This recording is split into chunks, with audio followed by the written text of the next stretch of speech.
Our next topic of discussion is difficulties in gastroenterology, and I will request to our chairperson Aman Dais, Dr. Ajay Gupta, a senior gastroenterologist of our city. Dr. Manoj Sahni, please come on dais. He is working in this as a senior physician.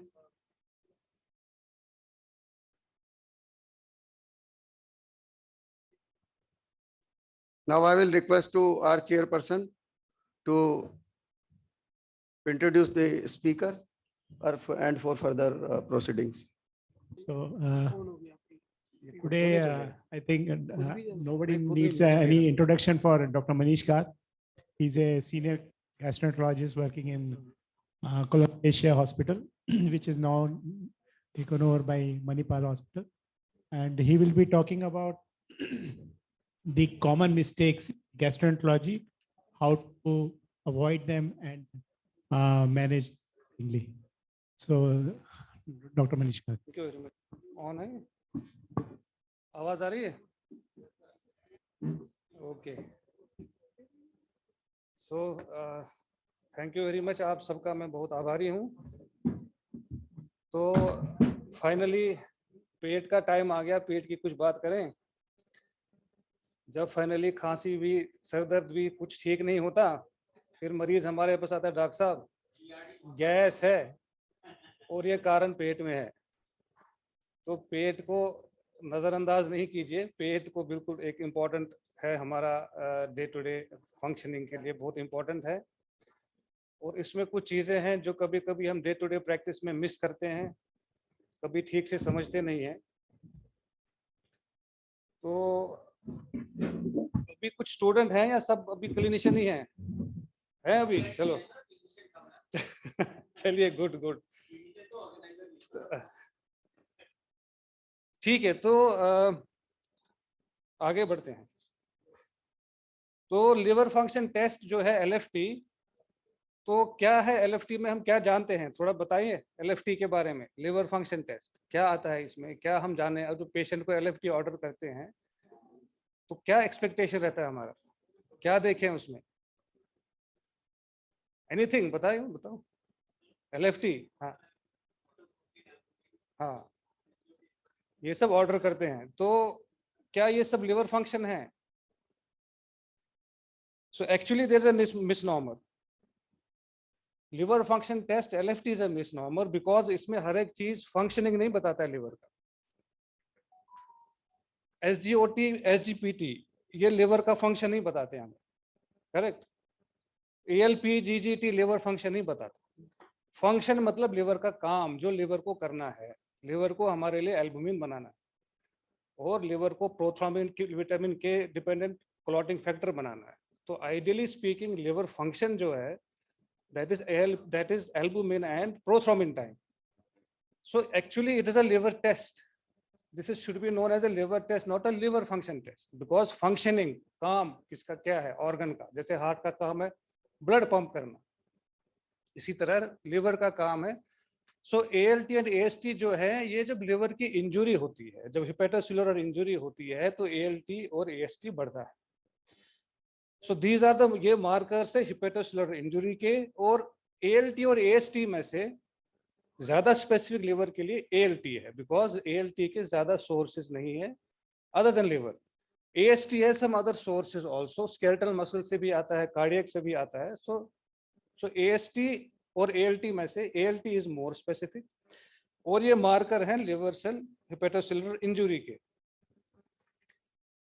तो ये है जो LFT जब हम करते हैं तो इसमें क्या चीज हमें क्या बताता है जो बिलिरुबिन और ALP है पोलिस्टेसिस के बारे में बताता है बट ALP बोन से भी आता है दिस वे टू रिमेंबर ये हमें याद रखना है और जो ट्रांसअमाइनेजेस है ALT AST हेपेटोसेलुलर डैमेज बताते हैं जब लिवर सेल में डैमेज होता है AST मसल से भी आता है सिंथेटिक फंक्शन एक्चुअली जो लिवर का फंक्शन है जो वो सिंथेसाइज करता है वो INR है एल्बुमिन है this is actual liver function और ये जब खराब होता है तो we can say liver functioning में प्रॉब्लम है साथ में प्लेटलेट्स थ्रोम्बोसाइटोपेनिया सिरोसिस में होता है और सीक्वेस्ट्रेशन होता है स्प्लीन में सो दिस हैपेंस जो भी CLD होता है। तो ये फिर से हम बता रहे हैं हिपेटोसाइट इंटेग्रिटी, जो लिवर का सेल ठीक काम कर रहा है कि नहीं, दैट इज AST और ALT। AST के बाकी भी और ओरिजिन है, ALT लिवर स्पेसिफिक ज्यादा है। कोलिस्टेसिस में ALP GGT बढ़ता है, बट ALP के अदर सोर्सेज भी हैं, GGT के भी कुछ अदर सोर्सेज हैं। बिलिरुबिन बताता है हिपैटिक और एक्स्ट्रा हिपैटिक डिसऑर्डर के बारे में, और एल्बुमिन एंड प्रोथर्मिन टाइम जो है वो बताता है प्रॉपर लिवर फंक्शनिंग के बारे में। तो जब हमारे पास LFT आता है, LFT में हमें क्या देखना है कि कितना टाइम है, कब से है, एक्यूट है, क्रॉनिक है, हिपेटोसेल्युलर है कि कोलिस्टेटिक है। मतलब अगर आपका SGOT SGPT है, लिवर में इंजरी हो रही है तो हिपेटोसेल्युलर है, अगर ALP GGT बढ़ रहा है तो कोलिस्टेटिक है, कहीं पर मिक्स टाइप भी हो सकता है। और व्हाट कंटेक्स्ट, हिस्ट्री कि क्या था, पेशेंट को फीवर आया, पेशेंट ने कोई टॉक्सिन, कोई ऐसा कोई चीज खाई, कोई मेडिसिन खाया, ये सब हमें हिस्ट्री में पूछना है जब हम एक LFT को इंटरप्रेट करेंगे।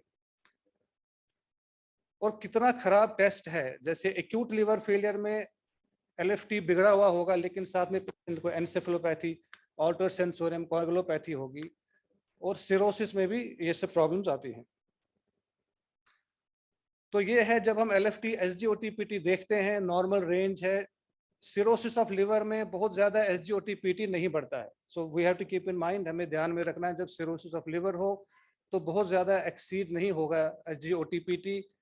क्रॉनिक हिपेटाइटिस और फैटी लिवर में उससे थोड़ा ज्यादा, एल्कोहलिक लिवर डिजीज में 200-300 की रेंज में रहेगा, ऑटोइम्यून हिपेटाइटिस में थोड़ा ज्यादा, मे बी 500-600 की रेंज में रहेगा। फिर एक्यूट वायरल हिपेटाइटिस जिसमें 1000 को क्रॉस करता है, 3000-4000 SGOT PT होगा, और इस्केमिक हिपेटाइटिस में 10,000। सो दिस इज, ये हमें ध्यान में रखना है कि कौन से बीमारी में, कौन सी डिजीज में SGOT PT कितना बढ़ेगा। तो अगर हमारा SGOT PT 10,000 चल रहा है तो this is not cirrhosis, unless cirrhosis का कोई कॉम्प्लिकेशन हुआ है, ये सिरोसिस ऑफ लिवर नहीं है। सिमिलरली अगर SGOT PT 1000 टच कर रहा है तो फैटी लिवर नहीं है, this is something else. So this is, ये ऐसे हमें इसको इंटरप्रेट करना है। तो हाई जब हमारे बहुत ज्यादा ट्रांसअमाइनेजेस होते हैं, जैसे 10,000 के ऊपर 10 टाइम्स 50 टाइम्स, तो इस्केमिक इंजरी जिसमें AST ALT से ज्यादा होगा, टॉक्सिक इंजरी में up to 10 times, ischaemic hepatitis की तरह ही होगा। एक्यूट वायरल हेपेटाइटिस में 5 to 10 टाइम्स यूजुअली एंजाइम्स होते हैं, 2-3 हजार के रेंज में। बिलियरी ऑब्स्ट्रक्शन में भी एंजाइम्स बढ़ते हैं, लेकिन आपको साथ में ये बिलिरुबिन की तरफ भी देखना है। इस्केमिक इंजरी और टॉक्सिक में बिलिरुबिन बहुत ज्यादा नहीं बढ़ता, बिकॉज एक्यूट इंजरी हुई है। वायरल हेपेटाइटिस में 5 to 10 टाइम्स बिलिरुबिन 7, 8, 9, 10 के रेंज में रहता है। एक्यूट बिलियरी ऑब्स्ट्रक्शन में भी 8-10, लेकिन धीरे धीरे बढ़ सकता है बिलिरुबिन। और एल्कोहलिक हेपेटाइटिस में भी एंजाइम्स बहुत ज्यादा नहीं बढ़ते हैं, और बिलिरुबिन 5 to 10 टाइम्स। तो डिपेंड करता है बिलिरुबिन का क्या है, SGOT PT का क्या लेवल है, उसके ऊपर हम बता सकते हैं कि ये इस्केमिक इंजरी हो रही है लिवर में, टॉक्सिक इंजरी हो रही है, वायरल हेपेटाइटिस है, बाइल डक्ट ऑब्स्ट्रक्शन तो नहीं हो रहा है। तो ये सब इंफॉर्मेशन हमें LFT से मिलता है। और AST ALT का रेशियो अगर 2 से ज्यादा है या 3 से ज्यादा है तो एल्कोहलिक लिवर डिजीज की तरफ ज्यादा वो चांसेस हैं।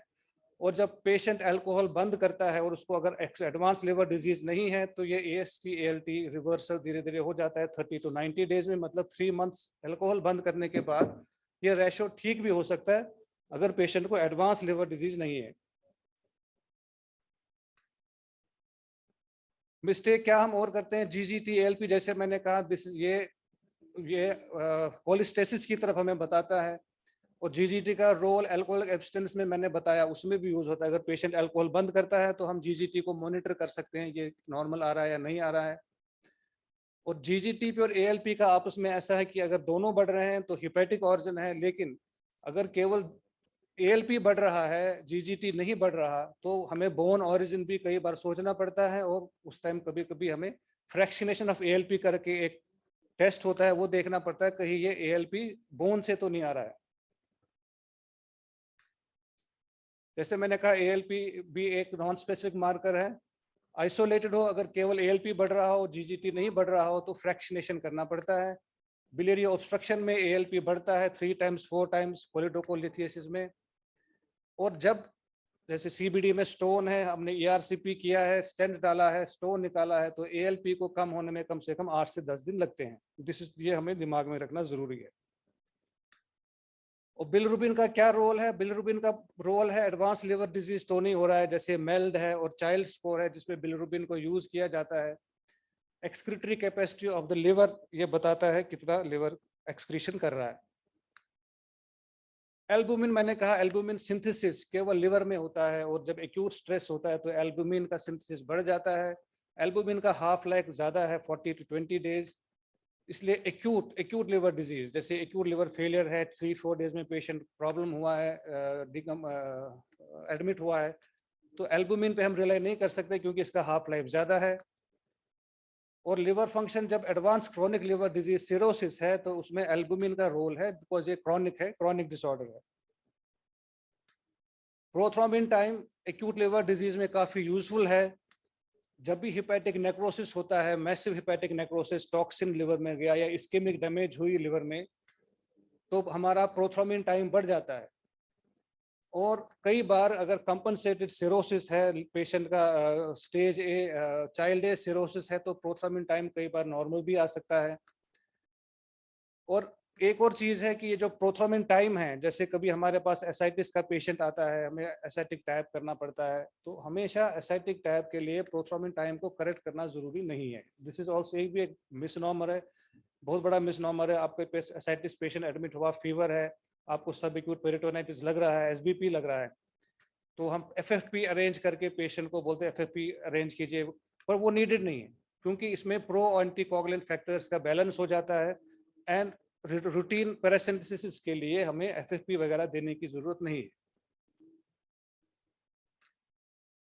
आइसोलेटेड एएसटी, जैसे मैंने कहा, स्केलेटल या कार्डियक मसल से आ सकता है। जीजीटी भी kidney, pancreas, spleen, heart, liver वगैरह कई चीजों में एलिवेटेड हो सकता है। सीओपीडी में भी जीजीटी बढ़ सकता है, एक्यूट एमआई में बढ़ सकता है, रीनल फेलियर में भी जीजीटी। बट ये आइसोलेटेड जीजीटी अगर बढ़ रहा है, बाकी का एलएफटी ठीक है, तो बाकी ऑर्गन्स को भी देखना जरूरी है।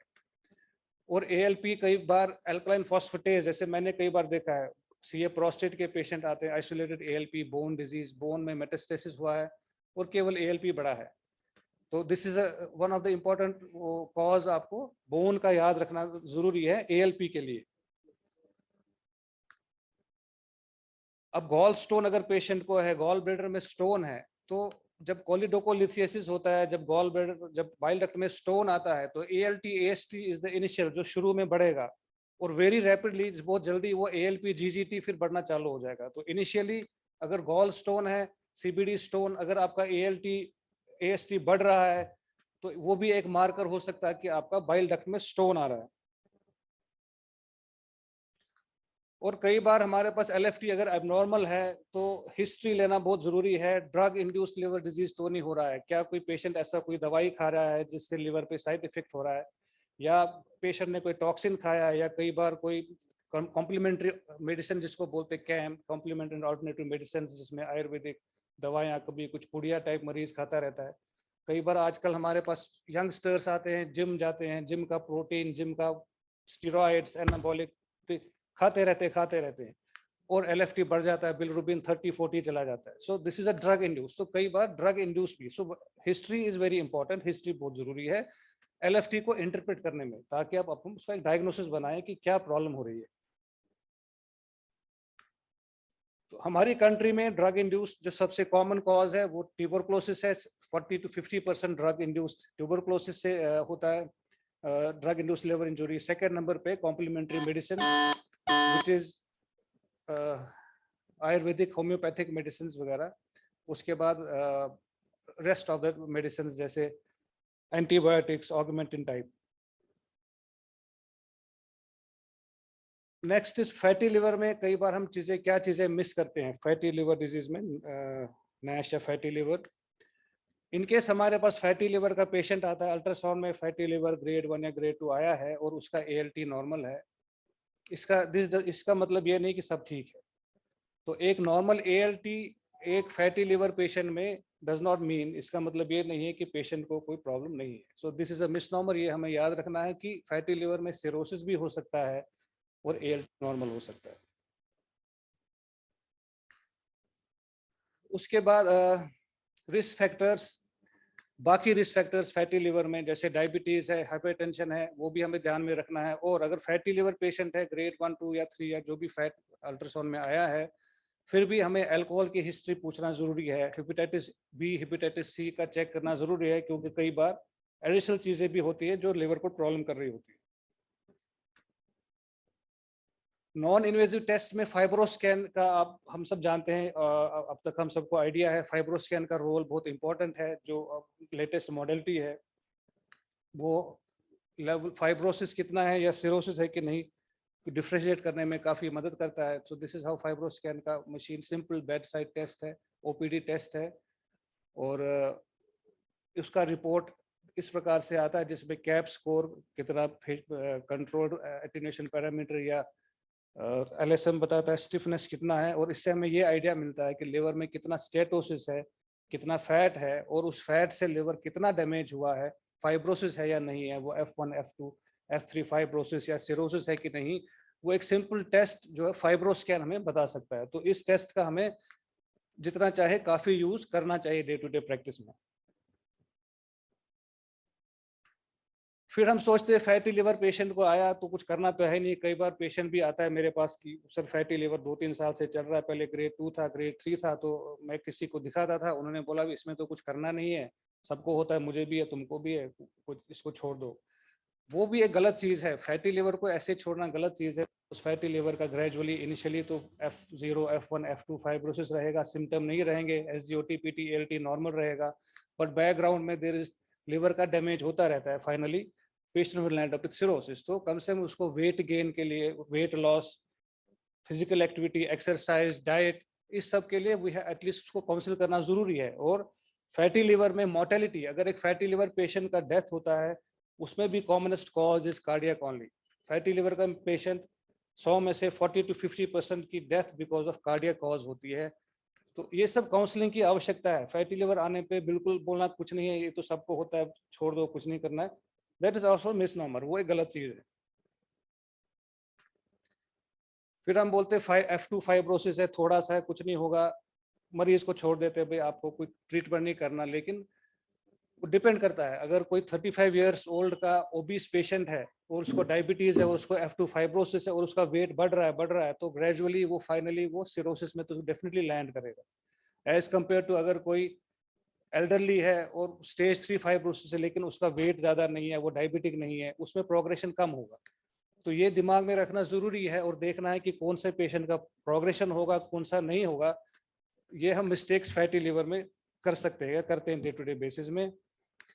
और जब हम फैटी लिवर या डायबिटीज या नैश पेशेंट्स को जब हम एंटी डायबिटिक देते हैं दवाई, जैसे वो शुगर के लिए दवाई देते हैं, तो उसमें हमें ऐसे एजेंट्स का यूज करना चाहिए जिनका फैटी लिवर में बेनिफिट पाया गया है, जिसमें SGLT2 इनहिबिटर्स हैं जो यूरिनरी ग्लूकोज एक्सक्रीशन में हेल्प करते हैं and plasma glucose level improve करके वेट लॉस में मदद करते हैं। इसके लिए इसमें स्टडीज भी हैं। और GLP-1 जो है ये स्टिमुलेट करते हैं थ्रू ग्लूकागॉन, सप्रेस, भूख कम करते हैं और गैस्ट्रिक एम्प्टी डिले करते हैं।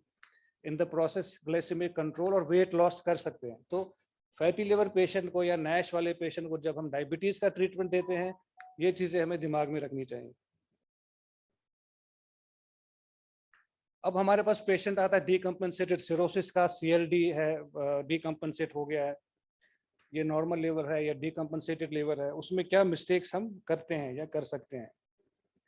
डीकम्पनसेटेड सिरोसिस कब बोलते हैं? डीकम्पनसेटेड तब बोलते हैं जब एक सिरोसिस वाले पेशेंट को या तो ब्लीडिंग आ जाए, वेरिसल ब्लीडिंग आ जाए, या एसाइटिस हो, या एन्सेफेलोपैथी, बेहोशी हो, तो हम कहते हैं अब ये डीकम्पनसेट हो गया। नहीं तो उससे ये सब चीजें नहीं हो तो कंपनसेटेड सिरोसिस है, ये सब चीजें हो तो डीकम्पनसेटेड सिरोसिस है।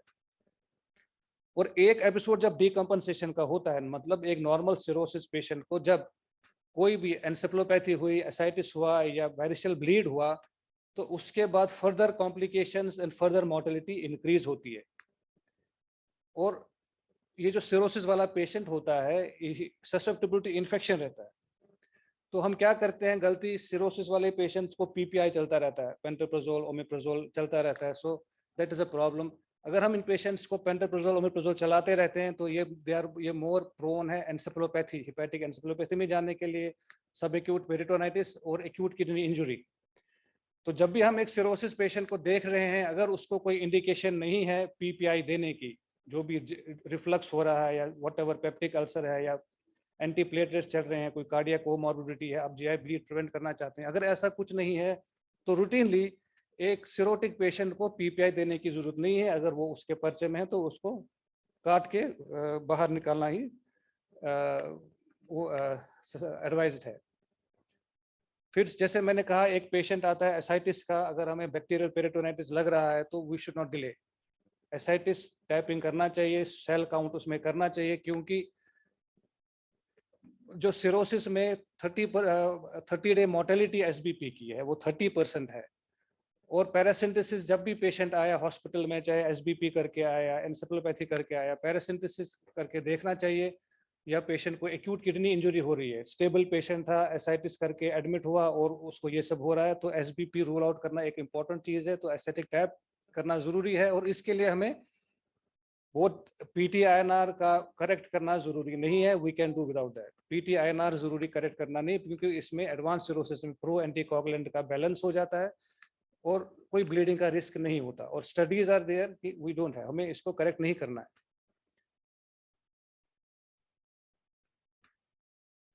तो जैसे मैंने कहा, कोमॉर्बिडिटीज, अगर एक सिरोटिक पेशेंट है, उसको कार्डियक स्टेटस ठीक नहीं है, सिस्टोलिक फंक्शन कम है, तो हिपेटोरेनल सिंड्रोम होने का रिस्क ज्यादा है। तो कार्डियक फंक्शन को ऑप्टिमाइज करना जरूरी है। अगर वो डायबिटिक है, सिरोटिक पेशेंट अगर डायबिटिक है तो मोर्टेलिटी रिस्क ज्यादा है, उसको ऑप्टिमाइज करना भी जरूरी है।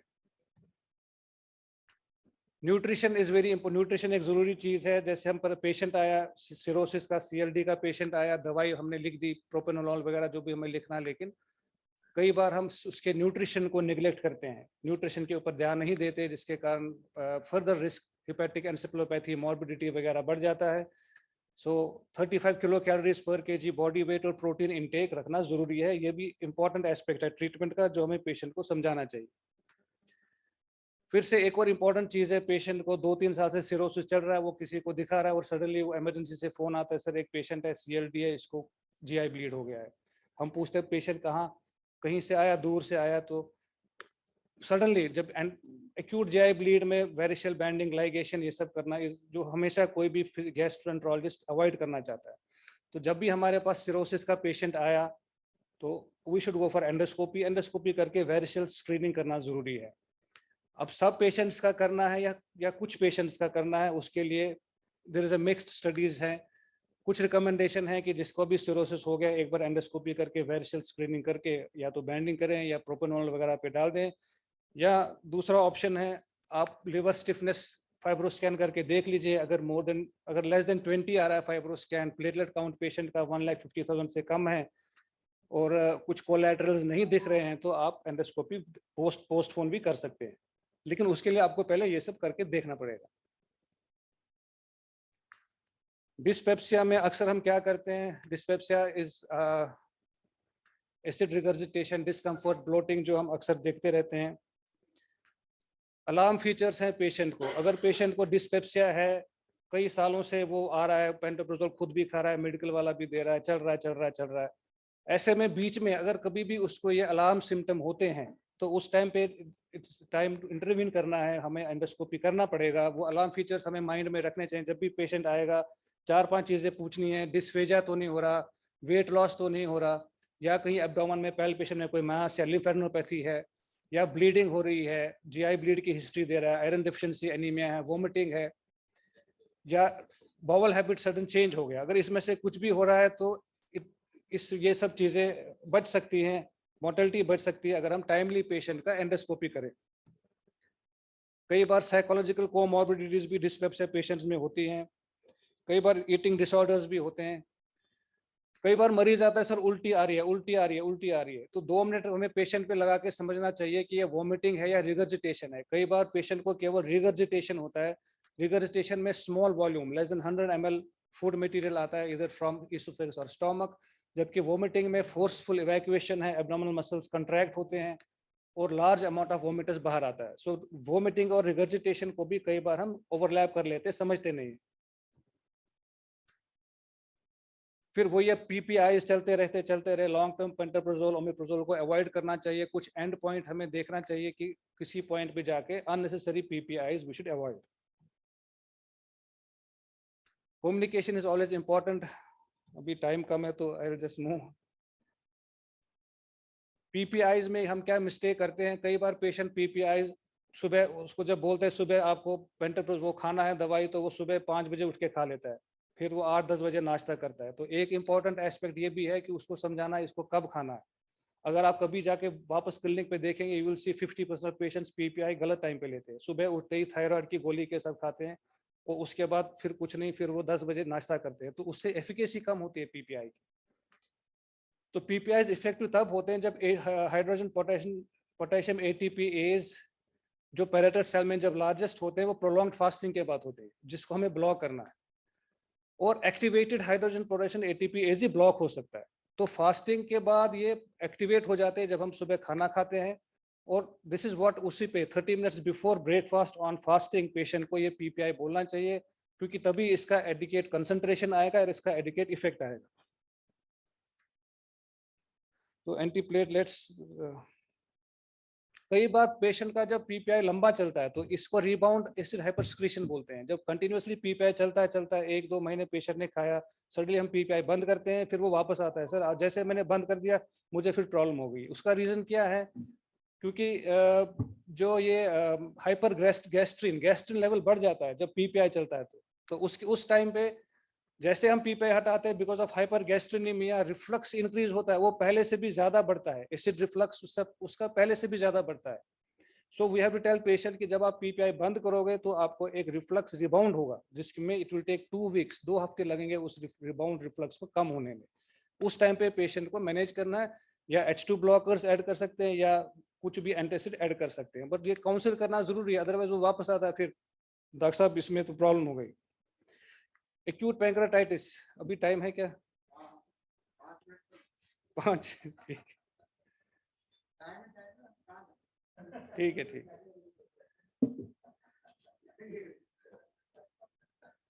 चेयरपर्सन को चेयरपर्सन के लिए कॉफी मंगाई जाए।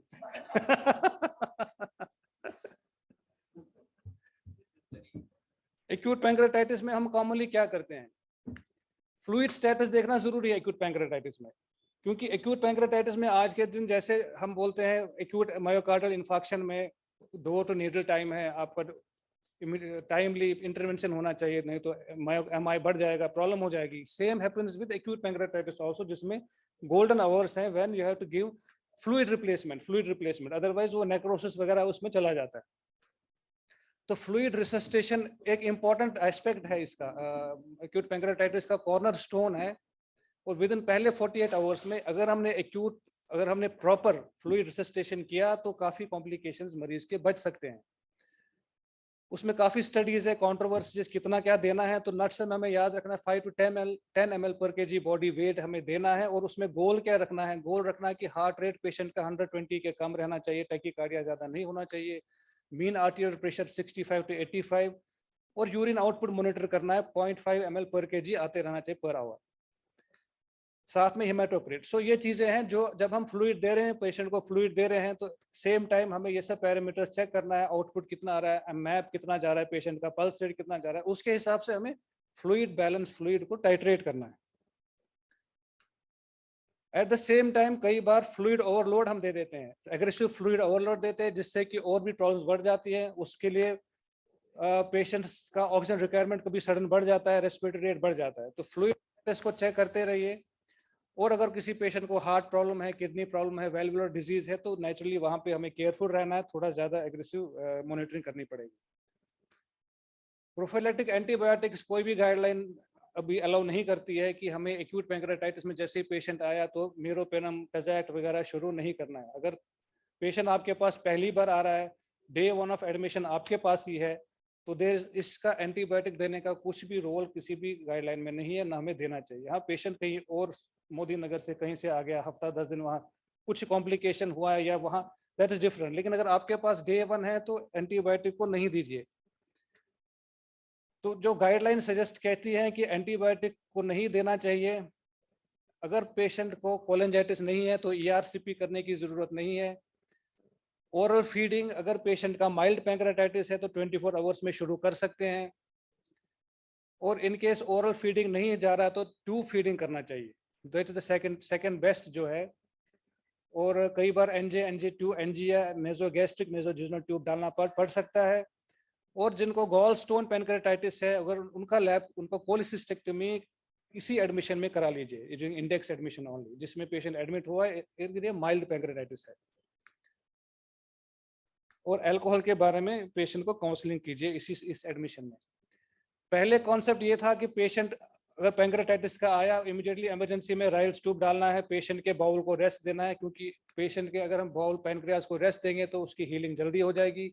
ये पुराना कॉन्सेप्ट था। अब नया कॉन्सेप्ट है कि एंट्रल फीडिंग जो हम देते हैं, ओरल फीडिंग अगर हम करते हैं तो mucosal atrophy, bowel intestinal mucosal atrophy prevent होती है। और bacterial translocation from intra abdominal, अगर हमने बाउल रेस्ट दिया है, पेशेंट को खाना नहीं दे तो बैक्टीरियल ओवरग्रोथ होता है, म्यूकोसल एट्रोफी होती है, और ये bacteria goes towards the pancreas, goes into the blood circulation. तो अगर हम फीडिंग जल्दी शुरू करते हैं, उससे केवल हमारा आइलेस वगैरह नहीं ठीक होता, उससे हमारा इन्फेक्शन रेट भी कम होगा एट द सेम टाइम। तो early feeding should be done, लेकिन वो कब कैसे करना है वो मैं बताऊंगा। माइल्ड डिजीज के लिए आप जितना जल्दी, जैसे पेन और डिस्टेंशन पेशेंट का ठीक होता है, वोमिटिंग ठीक होती है, तो आप कर सकते हैं। अगर पेशेंट एडमिट हुआ है, न्यूट्रिशन आपको देख लिया, नौशा वोमिटिंग अगर नहीं है तो इमीडिएटली ओरल डाइट शुरू कीजिए। अगर नहीं टॉलरेट होता है तो एंट्रल न्यूट्रिशन पे जाइए, ट्यूब फीडिंग पे जाइए, नेजोगैस्ट्रिक या नेजोजुनल ट्यूब डालिए। In case nasal tube problem कर रहा है तो एंडोस्कोपी के द्वारा ट्यूब प्लेस कर सकते हैं, कभी पैक ट्यूब भी प्लेस कर सकते हैं। और अगर ये सब नहीं हो पाया तब लास्ट में फिर TPN पे जाना है। अगर हम कुछ भी फीडिंग, कुछ भी ओरल या नहीं दे सकते, इमीडिएटली TPN पे नहीं जाना है। CT स्कैन पहले दिन एडमिशन के नहीं करना है। CT स्कैन अगर पेशेंट का पहला दिन है पैंक्रेटाइटिस का, आपके पास अल्ट्रासाउंड रिपोर्ट है और आपके पास एमाइलेज लाइपेज बड़ा है, तो first day CT scan cross section imaging नहीं करनी है। CT स्कैन पोस्टपोन करना चाहिए 3-4th डे के ऊपर, क्योंकि तब तक नेक्रोसिस उसका इवॉल्व होगा। पैंक्रेटाइटिस एपिमेटस है या नेक्रोटाइजिंग है या कितना फ्लूइड कलेक्शन है, इसको क्लियर होने में 3 to 4 days लगते हैं। सो डे 1 पे CT स्कैन की जरूरत नहीं है अनलेस कुछ और इंडिकेशंस है, but routinely CT scan should not be done on the first day of admission. और नेक्रोटाइजिंग पैंक्रेटाइटिस में इंटरवेंशन वगैरह डिले करना चाहिए, और कोलिसिस्टेक्टमी अननेसेसरी डिले नहीं करनी चाहिए। अगर माइल्ड पैंक्रेटाइटिस है सेम एडमिशन में कर सकते हैं, और अगर सीवियर पैंक्रेटाइटिस है तो we have to wait, depends कि कब तक वो नेक्रोसिस का सेटल होता है। IBS का तो criteria all of us know, इसमें मैं नहीं जाऊंगा। कभी कभी क्रोन्स डिजीज वगैरह भी प्रेजेंट करता है लाइक IBS। तो IBS अगर हमें लग रहा है 2-3 चीजें कीजिए, CBC और स्टूल कैलप्रोटेक्टिन और IgA TTG फॉर सीलेक डिजीज, ये 2-3 चीजें मिनिमम है। अगर आप ये ठीक आ रही है तो मोर और लेस IBS है, अदरवाइज फर्दर टेस्टिंग की जरूरत, कोलोनोस्कोपी की जरूरत पड़ सकती है। एक्यूट कोलाइटिस, कई बार पेशेंट को जैसे गैस्ट्रोएंटराइटिस करके पेशेंट एडमिट होता है, तो इस गैस्ट्रोएंटराइटिस में एक्यूट कोलाइटिस कौन है, किसको हमें ज्यादा अटेंशन देना है, रेफर करना है या एक्यूट ट्रीटमेंट करना है, वो हम कब कह सकते हैं।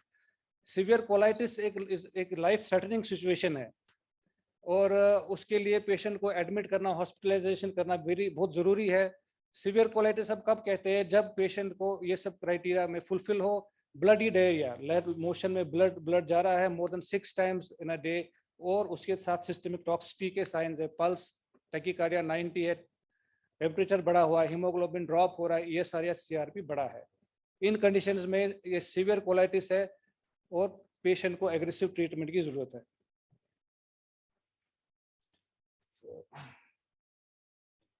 हेपेटाइटिस बी में कुछ कभी कभी हम कुछ इंटरप्रिटेशन करते हैं। सो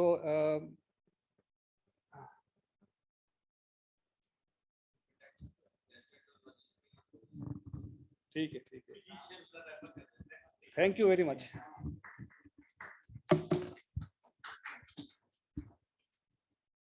I think Dr. Manish Kak has covered almost the entire gastroenterology and hepatology, so, including the mistakes. I think that's a very vast topic.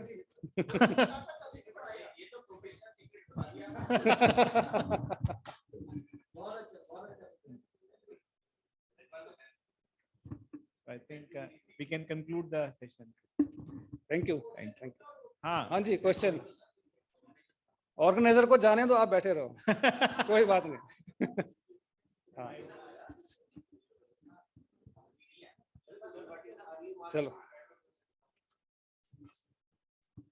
पेट्रोरेनल syndrome में आपको पेशेंट का डिपेंड करता है अगर एडमिटेड पेशेंट है यूरिन आउटपुट देखना है और क्रिएटिनिन कितना राइज कर रहा है किस लेवल से क्रिएटिनिन राइज कर रहा है फिर वो उसके कुछ फ्रैक्शनल एक्सेस ऑफ सोडियम वगैरह कुछ टेस्ट है जो हमें करना पड़ेगा बट क्लिनिकल बैकग्राउंड रखना है डिकम्पनसेटेड एसाइटिस है सीएलडी पेशेंट है वो सब होना चाहिए so basically depends upon basically hepatorenal की जगह acute kidney injury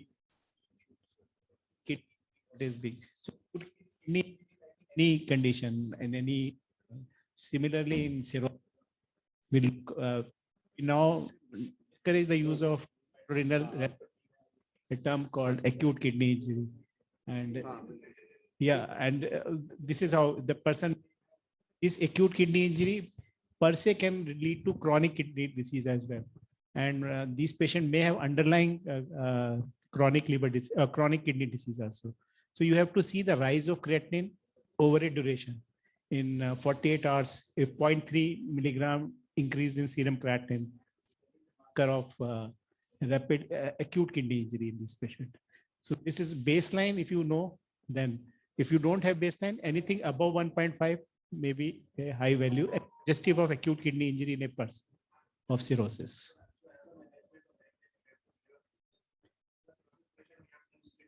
So the pathology. I think see there's where albumin का role आता है albumin so you need a volume expander fluid का उतना नहीं but yes you may have to give fluids also but volume expanders albumin का role आता है वहीं पे जहाँ पे ये volume expansion और इसका problem है giving albumin infusion along with diuretic that also has been found to be beneficial to decrease the volume status and terlipressin is also which is helpful in acute in this hepatorenal situation. For 48 hours, you have to replenish the fluid and see the change in creatinine. Not give the terlipressin right and day one. So that is what you have to first identify. It is an acute kidney or prerenal azotemia. So you fluid is always most important. Fluid का आपको ध्यान रखना ही पड़ेगा. Any other question? UG, PGs. UG है कोई क्या? नहीं. PGs. Internship कर चलो ठीक है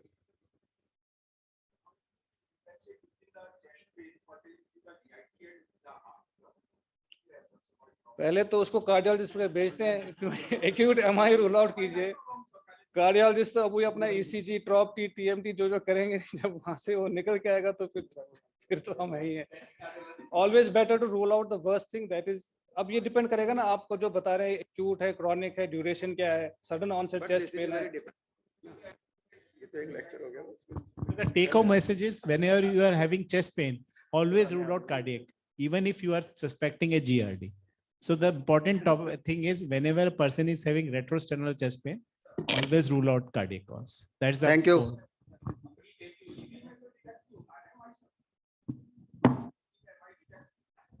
so 30% ECGs are normal with the acute ischemic injury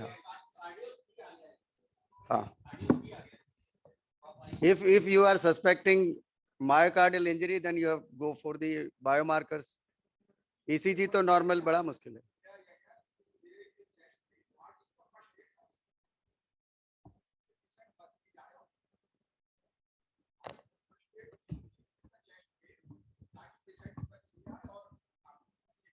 Okay, so whenever you come across a person external chest pain, you ask a history, and your entire history is focused on whether a person may injury. So that is what in chest pain, retrosternal chest pain, most important thing, you take a detailed, correct history, and with focus in mind that you are ruling out an inguinal episode. That's the most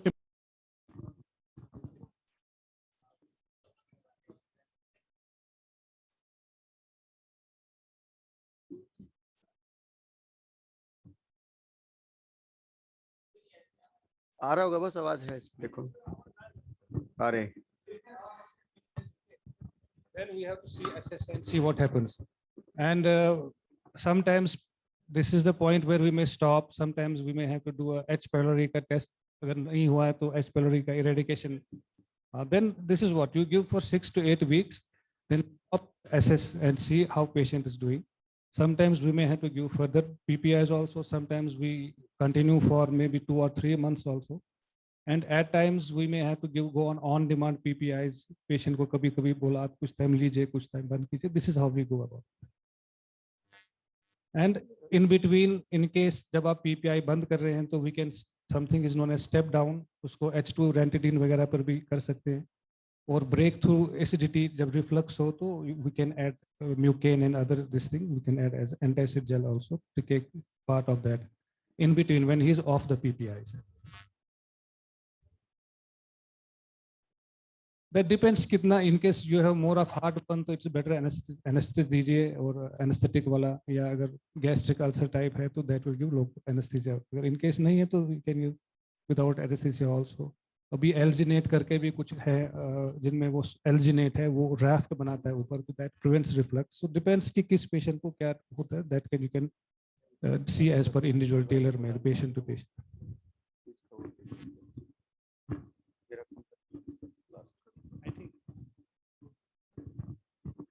Thank you.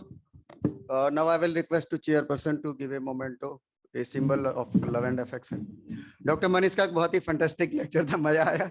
और ये सारी बातें कभी third year से लेकर अब तक कोई बताता नहीं है, और बहुत अच्छे तरह से आपने एक्सप्लेन किया। Thank you.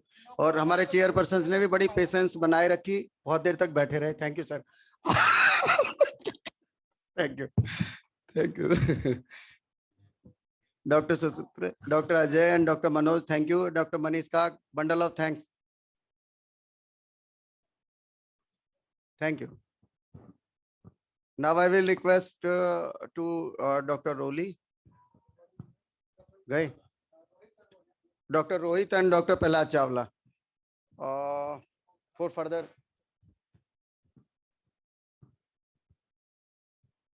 Good evening, guys.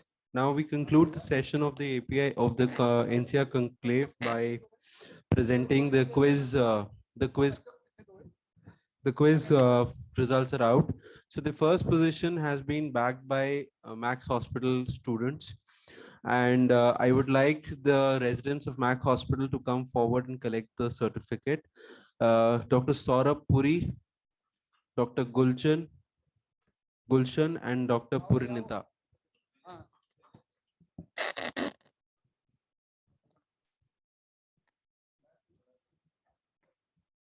Please come forward to collect. तीनों है?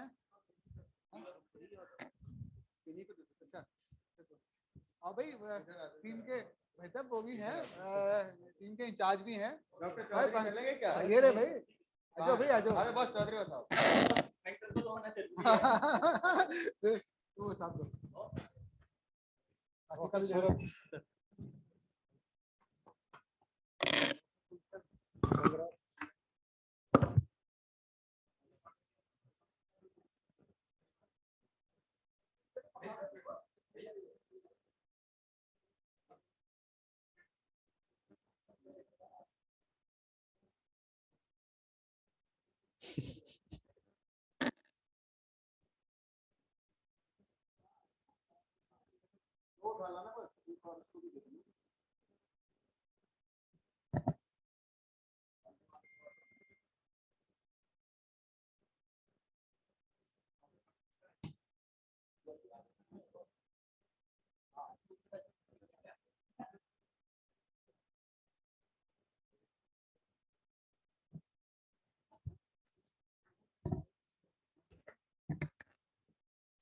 Thank you, everyone. The second position is being backed by. The second position is backed by Jim's Noida. Can I have the residents of Jim's? Dr. Indal, Dr. Shubham. May I invite Dr. Snehata Verma, ma'am, to please come and present the certificates?